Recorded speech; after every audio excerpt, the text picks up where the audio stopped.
एक आदमी है जिसका काम है टाइम में पीछे जाकर क्राइम्स होने से पहले उन्हें रोकना। वो एक टाइम एजेंट है और उसका सबसे बड़ा मिशन है एक खतरनाक टेररिस्ट को पकड़ना जिसे लोग फिजल बॉम्बर कहते हैं। ये आदमी हर बार अटैक करने से पहले गायब हो जाता है और एजेंट उसे पकड़ ही नहीं पाता। एक दिन ये एजेंट एक छोटे से बार में बारटेंडर बनकर बैठा होता है।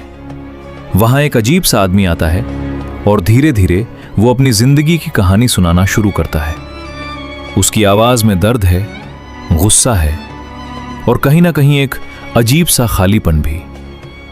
वो कहता है, मैं तुम्हें अपनी कहानी बताता हूं, लेकिन तुम यकीन नहीं करोगे। वो बताता है कि वो पहले एक लड़की थी, उसका नाम था जेन। जेन बचपन से ही अलग थी।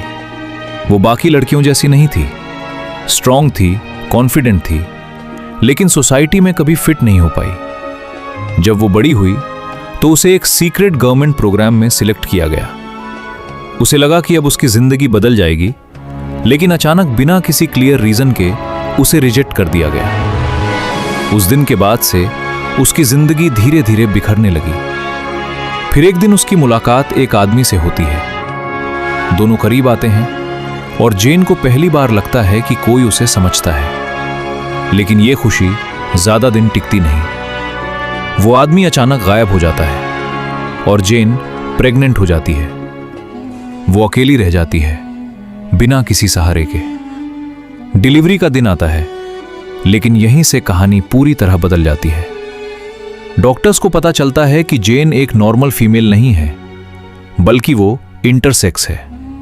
मतलब उसके अंदर मेल और फीमेल दोनों के ट्रेट्स हैं। सिचुएशन इतनी कॉम्प्लिकेटेड होती है कि डॉक्टर्स डिसाइड करते हैं कि सर्जरी करके उसे मेल बना दिया जाए, और इसी तरह जेन जॉन बन जाता है।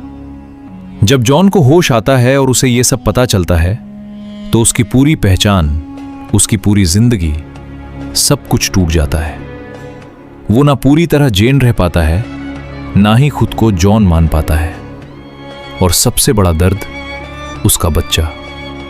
डिलीवरी के तुरंत बाद कोई उस बेबी को हॉस्पिटल से उठा ले जाता है और वो कभी उसे फिर नहीं देख पाता। अब जॉन के अंदर सिर्फ एक ही चीज बचती है, गुस्सा। वो उस आदमी से बदला लेना चाहता है जिसने उसकी जिंदगी बर्बाद कर दी। और यहीं पर बारटेंडर, जो एक्चुअली टाइम एजेंट है, उसे एक मौका देता है। वो कहता है, अगर मैं तुझे उस आदमी के सामने ले जाऊं जिसने तेरी जिंदगी खराब की, तो क्या तू उसे मार देगा? जॉन बिना सोचे हां कह देता है। एजेंट उसे एक सूटकेस देता है जो एक्चुअली टाइम मशीन है, और उसे उसके ही पास्ट में भेज देता है। जॉन अपने पुराने समय में पहुंचता है और वहां उसकी मुलाकात फिर से जेन से होती है, यानी अपने ही पुराने रूप से। धीरे धीरे वो जेन के करीब आता है, उससे बात करता है और उसे समझने लगता है। और फिर एक दिन सच सामने आता है।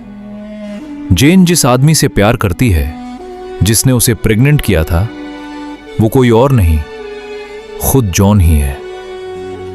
मतलब जॉन ही जेन का लवर है और जॉन ही अपने ही बच्चे का फादर है। ये एक ऐसा सच है जो किसी भी इंसान को तोड़ दे। लेकिन यहां कहानी और भी आगे जाती है।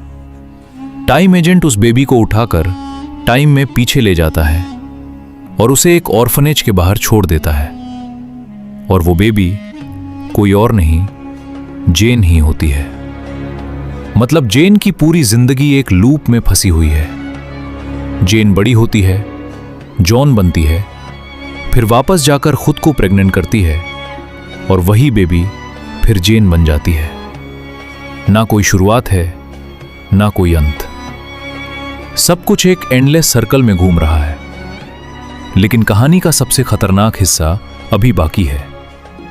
टाइम एजेंट आखिरकार फ्यूचर में जाता है ताकि वो उस टेररिस्ट को पकड़ सके जिसे वो इतने सालों से ढूंढ रहा था। वो एक जगह पहुंचता है जहां उसे एक आदमी मिलता है जो बॉम्ब्स लगाने वाला है। एजेंट उसे रोकता है, उससे बात करता है, और जैसे जैसे वो आदमी बोलता है, एजेंट को एहसास होने लगता है कि ये कोई और नहीं बल्कि उसका खुद का फ्यूचर वर्जन है। वही एजेंट जो अब इतना टूट चुका है, इतना बदल चुका है कि वो खुद ही टेररिस्ट बन गया है। उसका फ्यूचर सेल्फ उसे समझाने की कोशिश करता है कि ये सब वो लोगों को बचाने के लिए कर रहा है, लेकिन असल में वो अपनी ही सोच में खो चुका है।